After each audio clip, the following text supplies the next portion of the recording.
Ladies and gentlemen, welcome to another episode of GeekVerse podcast. I am the Heidi Ho Taylor Field, and today I am going to be talking and going into the spoilers review for the Chucky TV series. That is right, the series has just popped off this week. I'm super excited to get into this show. This has been something that I've been anticipating for a while now. I got some funky reflection in my glasses there. You can see my stream in my reflection. It's like a matrix effect. Um, so yeah, Chucky, the show is here, and we're going to be talking about it in the spoilers review. So this will be covering episode 1. We'll be going weekly, episode by episode as they release. Some plugs, however, before we get into the fun stuff. GeekVerse.ca, that is our home base. GeekVerseCast is our Twitter. GeekVerse on Facebook. Check us out on our Facebook because we got our horror Halloween poll that is popping off right now. And that is changing every day at 6 p.m. Pacific Standard Time. A new round goes up, so you can tune into that.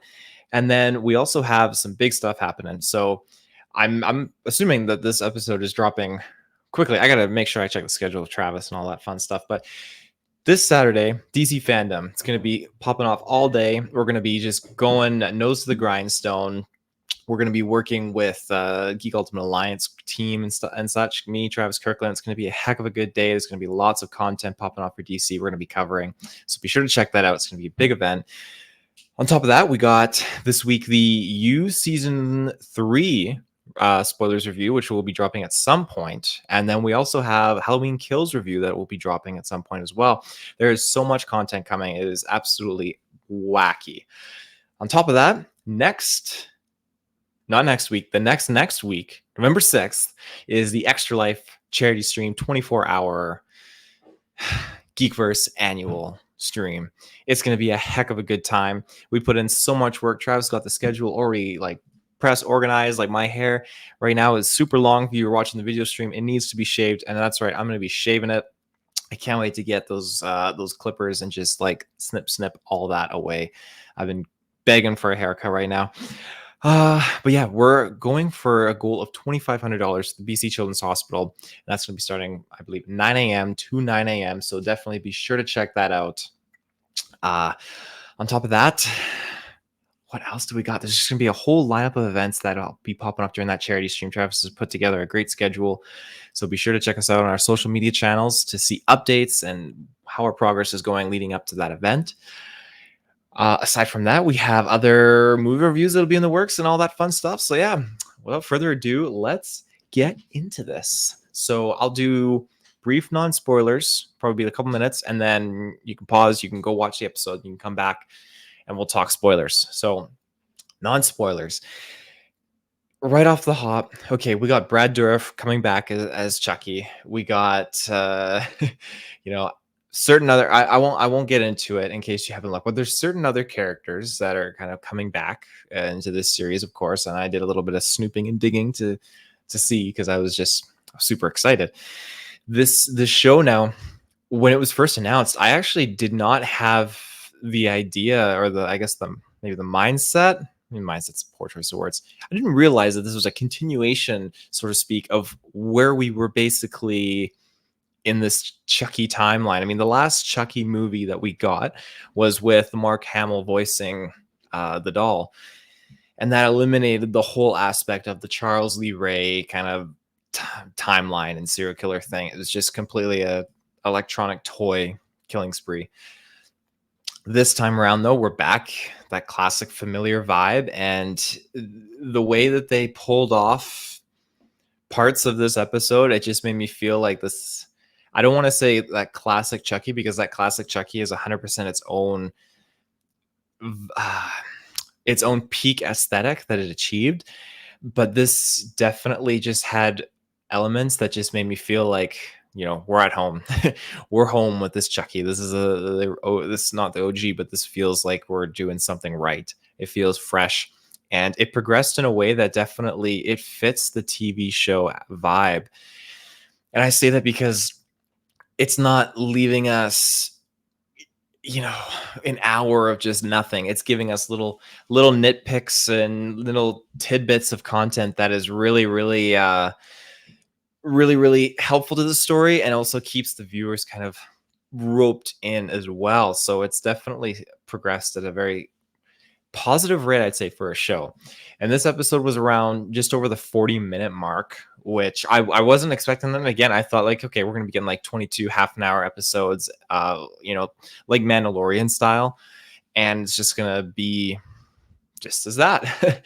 But, sure enough, this is a full 40 minutes, I guess an hour with commercials. But yeah, it was just overall, it was a really good first episode. So go check it out. We're going to get into some spoilers now. So 3, 2, 1, and we are in spoilers. So, oh gosh, where to start? So I guess the first scene that we really get in this show, it's alluding to some backstory to Charles Lee Ray. And I'm totally down for that because they allude in this episode a little bit as to the origin, I would say, like as a character, like just serial killer, just day to day, grew up in this neighborhood just like every other kid. Everything seemed normal. And I'm excited to see, hopefully, if they dive into that a little bit more, because I want to know what made him tick. I want to know a little bit more about the past of Charles Lee Ray, because it's always been just him as the doll embodied as Chucky. And I want to know like the history, what drove him to this. And we got a little bit of that history in this as a flashback. And I think that's going to be the general trajectory of the show, where it's going to show us in little snippets what was going on. Why did he, turn into what he did? And it's cool because we're seeing him as a kid in these flashbacks with his mom. So it'll be very interesting to see how that unfolds. I do think that then kind of not, I don't need all of that in one episode, because that'd be a little bit too much. I like how they just kind of trickled it in, but then they spliced it with this theme of him. I don't want to say he's mentoring, because that's definitely not the right word, but he's kind of not even imprinting. That's definitely not how you use that word. He is connecting sort of with the main character, which is interesting, I guess, because usually you always see him in the sense where he's just trying to like take over the host body that he's with. But with Jake, he's trying to, at least at this point of the game, it seems like he's trying to establish a relationship and build his trust. Maybe he's trying to make it easier to just kind of go in there and take over his body, put his soul into his body. I'm not sure, but I kind of like that approach, and I think it'll kind of make it a little bit more interesting. I don't want to say fun, because that's a little bit of kind of weird to say in a show where people are murdering, but I just think it'll make it interesting, where you have this 14-year-old kid who is going through these experiences and bringing Chucky along everywhere, which, mind you, when he's bringing Chucky along to school and stuff, I understand that he sees the doll as expensive. He doesn't want anyone to steal the doll. He doesn't want his dad to throw the doll away, so he wants to sell the doll. But bring it to school is definitely a interesting move, because it's just, I don't know, school must just be a lot worse than it was back then, especially when you have, what was the lady's name? Lexi. You have Lexi sending out the text, and it's basically a GoFundMe page to help poverty, and it has a picture of Jake with Chucky. And it's just to take a shot at him and who he is as a person. And I just think that's, I think it's unfortunate, because again, this show is addressing bullying, which I think is it's very powerful, using this show as a tool to address bullying, because Jake is, I mean, he's being bullied in this show, and it's horrible. And what Lexi did was truly horrible. But at the same time, just how this middle school environment is just, she sends out that text and everyone just beeps their phones and they look and they check it out and they're laughing. Man, bullying is on a whole nother level in this day and age. And I would hate to be a teenager and a kid in this time period. And it stresses me out, man. I mean, that was the real scary thing of this episode, to be honest. But so here we go. And he's at the starting at the beginning. I'm jumping all over the place just because this episode has just got me like on the edge. So Jake goes to this garage sale. There's the doll, flat out good guy's doll, Chucky, right there. And classic garage sale owner, I don't know how I got this. Maybe it was my daughter's. I've forgotten. So he buys it and he takes Chucky home. you already know something is awry because the knife is missing off of the garage sale table. Chucky's obviously got it, and something's just not right. Bad vibes. But I like it because it's not just spending a full hour and a half like the movie would of just you knowing something's wrong. You know Chucky is possessed, but you're not seeing anything. We're getting these subtle movements and these slight different tells from Chucky. And again, we're familiar. We know what we're getting into. We're watching a show called Chucky with the doll as killer. We've seen the other movies. Again, this episode just felt like it was like a good sort of fresh start for newer fans to kind of sneak in, I would say, and maybe pick up on, okay, what is Chucky about? What are we dealing with here?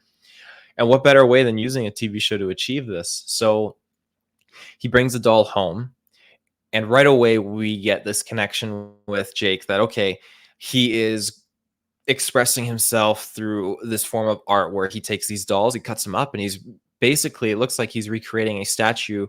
I'm going to say it was supposed to resemble himself, only based on the hair being similar to his hair.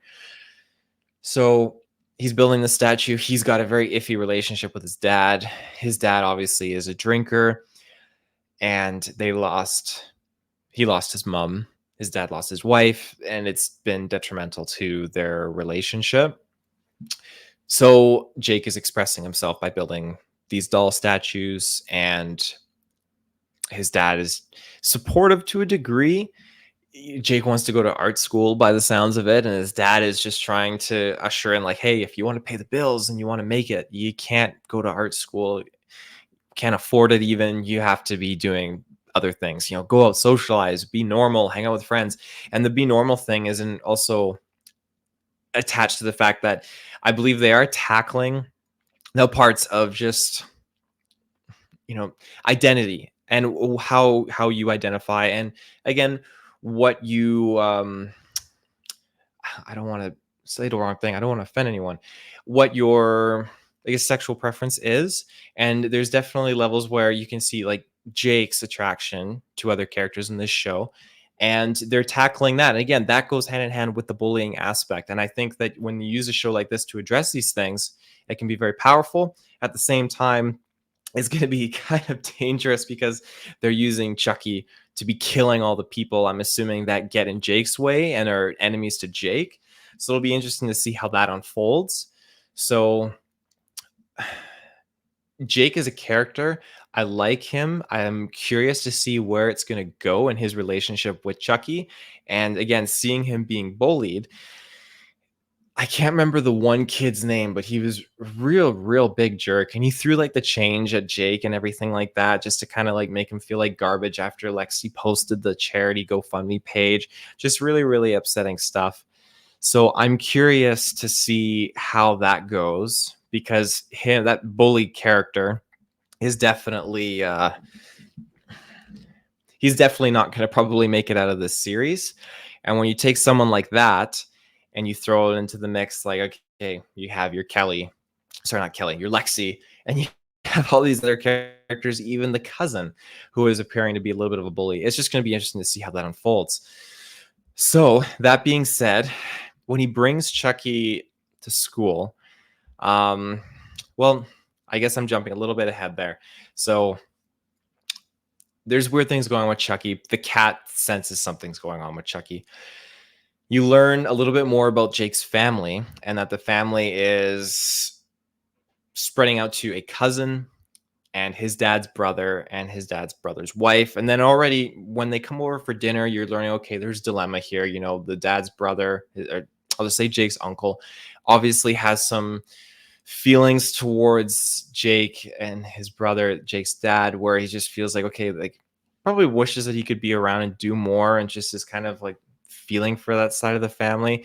Then you have Jake's aunt, who again has a secret. We learn when she says, oh, I need to go to the bathroom, and she sneaks upstairs and goes into Jake's room and goes on a phone. You learn, okay, probably an affair or something like that, something not ideal for this scenario. And then you get to meet Jake's cousin, and he is someone who is, they address it slightly where it's Lexi that's kind of instilling it in him to be an ass, when I do believe that, because I do feel like there are moments where he's trying to kind of be okay, but they kind of flip that around sideways, because at the end of the episode, then it makes it, oh, he's just another like bad kid who's going to bully Jake. And that's unfortunate, especially because where the show gets to at the end, I feel like Jake needs all the family he can get.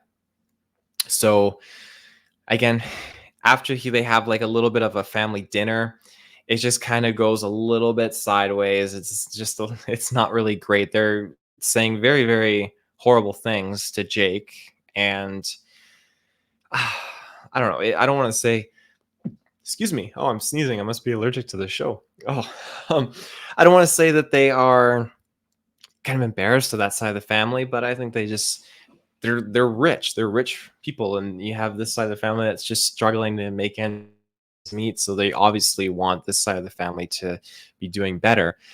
And at that same time, it's just, yeah, it's just it's a dynamic that'll be interesting to see it unfold and see how things progress between the relationship of these characters. Now, when we get into, I'm trying to remember the next part of this show. So when Jake goes to school after dealing with the outcome and the fallout of the family dinner, he's stressed. Again, he's bringing Chucky to school because of the things his dad did. His dad took a bat and like destroyed his doll statue, which has huge implications on their relationship and their dynamic. On top of that, it's just the dad's drinking. It's not helping anyone. So Jake goes to school, brings Chucky. The teacher, who I guess will probably be a great advocate for Jake and will stand up, I'm hoping survives this. I'm hoping doesn't pass away, but she will be hopefully recurring, obviously. But she takes Chucky, and we get our first kind of Chucky's in the war zone kind of vibe, I guess you could say, because Lexi, the fallout of that posting thing, bullying, online digital bullying with Lexi, the teacher puts Lexi in the classroom, says she's got to go to detention, leaves Chucky in the room, and we get Chucky just full on moving around, and they keep on setting up the pace, not the pace, setting up the point where, oh, he's gonna move, he's gonna jump, he's gonna do something to get his first kill. And we get the movements, but we don't get the full on like kill scene. But that's okay, because I don't need that right away. I need them just to kind of like progress to that point, not as long as they would in a movie sense, because in the movie sense you would get hard, you wouldn't even get him moving for the first like hour, I feel it feels like. But in this sense, okay, no, we see him jump off the counter in the bio classroom, which is great. That's all I need to keep me going here. So he jumps off, and then he stands in front of the door, and he's talking. And it's great. And we get that classic, okay, the classic Chucky voice, Brad Dourif just doing a fantastic job. Door opens, teacher comes in, stops the killing from happening, obviously. Lexi gets out of there freaked out. And this kind of progresses on to the talent show. We get a little bit more development between the characters, again with Jake, but we get to the talent. Jake has received a call, which I'm assuming is now from Andy. So Alex Vincent has reprised the role. Now,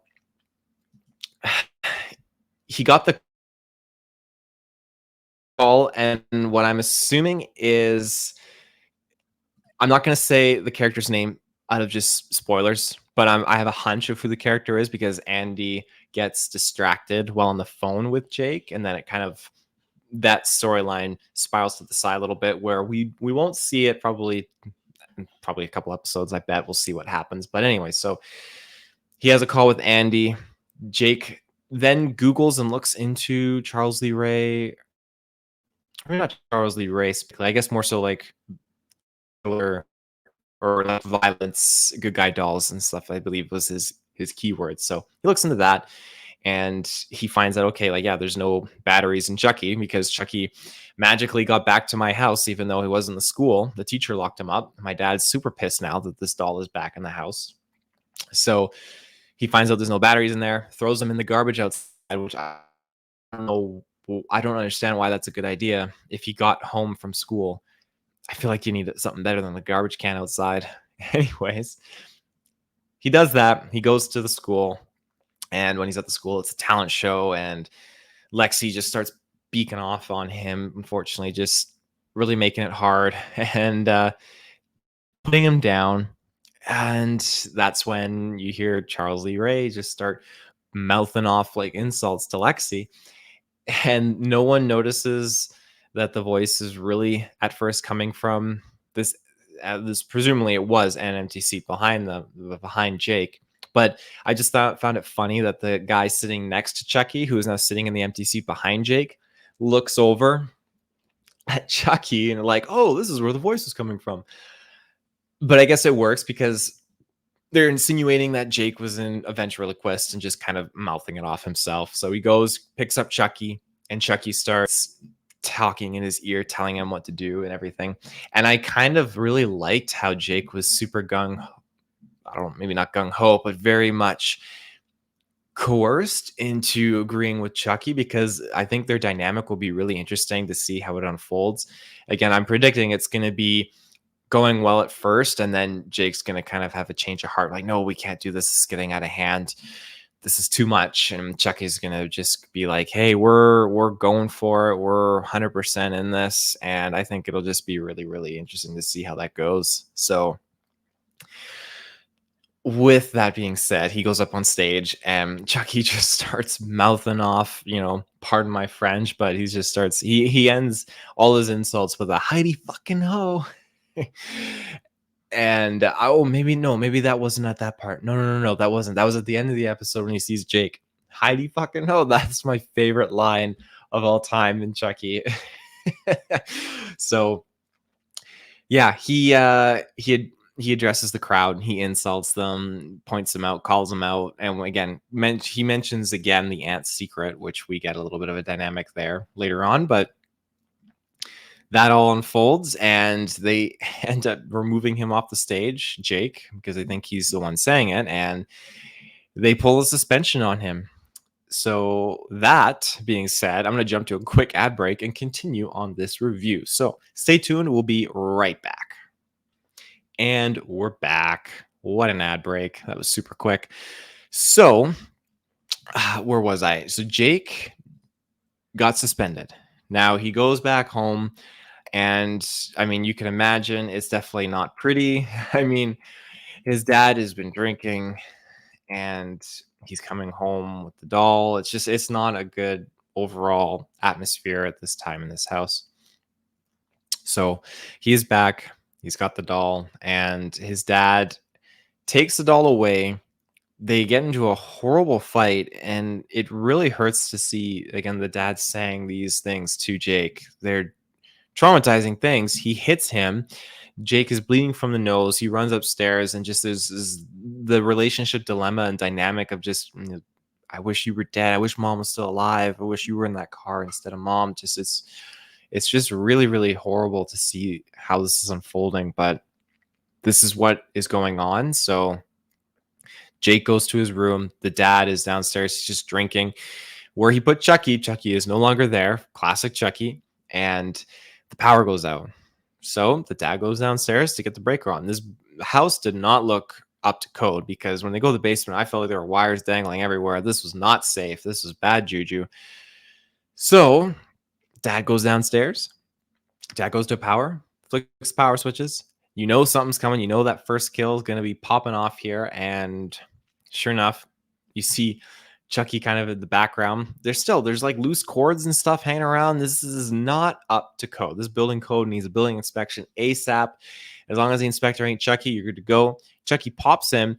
Now, I feel kind of weird talking about creativity of kills.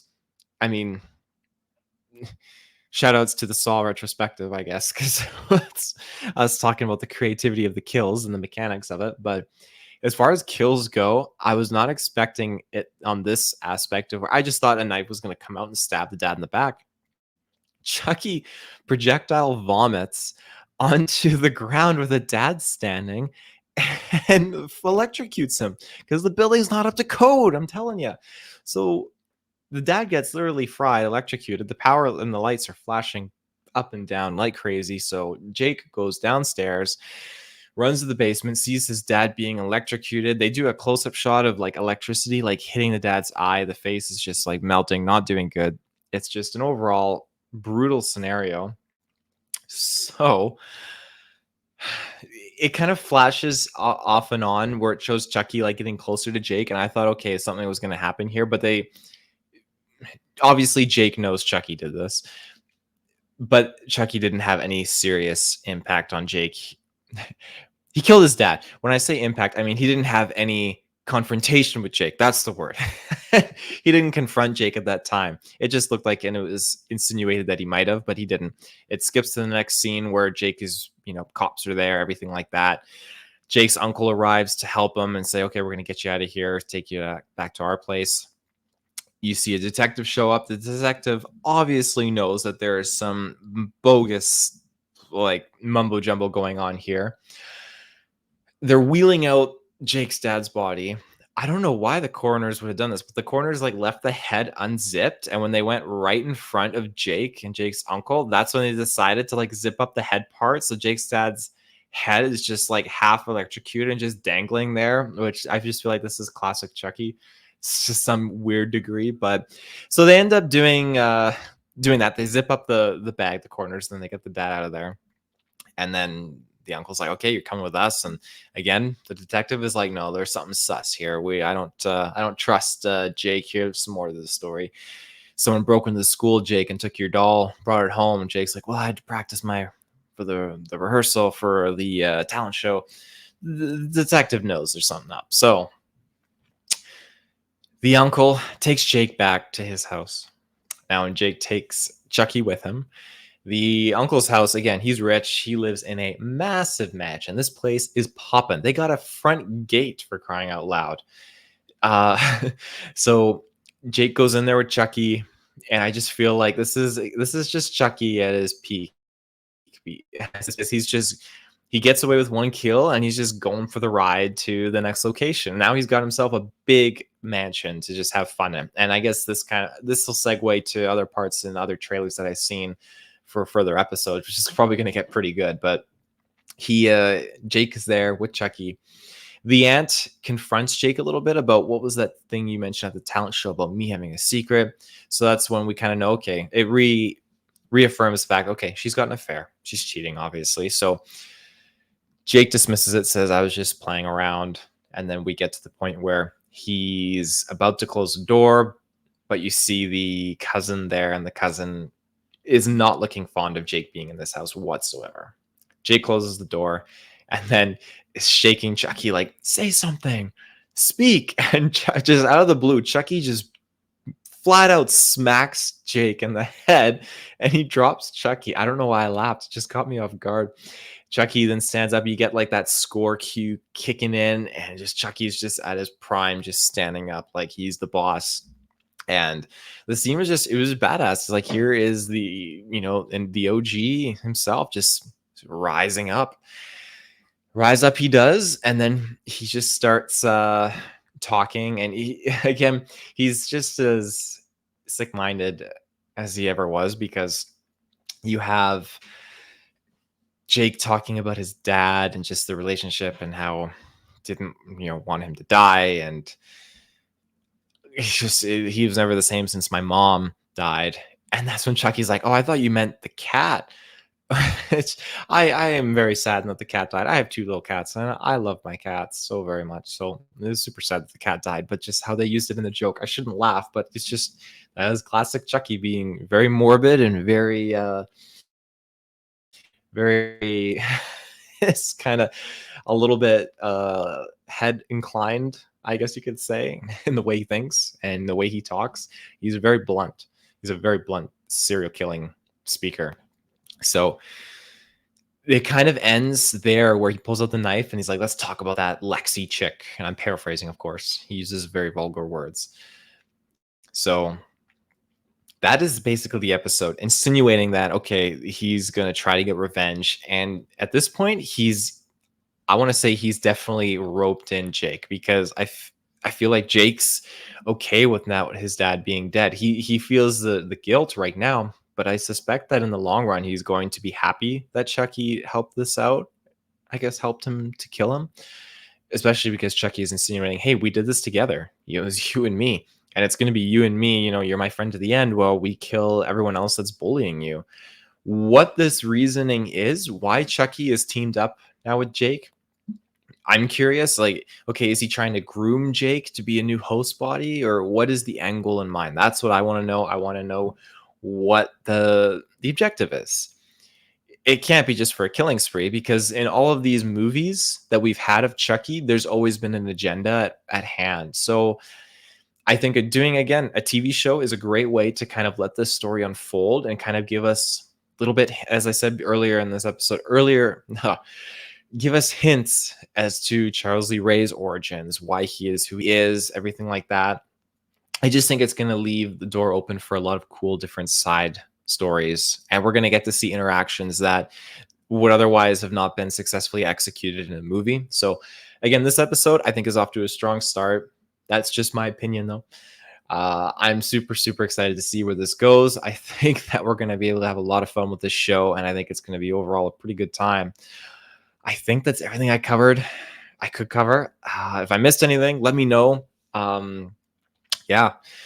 So until next time, I will be back for the next episode 2 review of Chucky. So until next time, I'm Taylor, and I will see you in the search bar. Have a good one.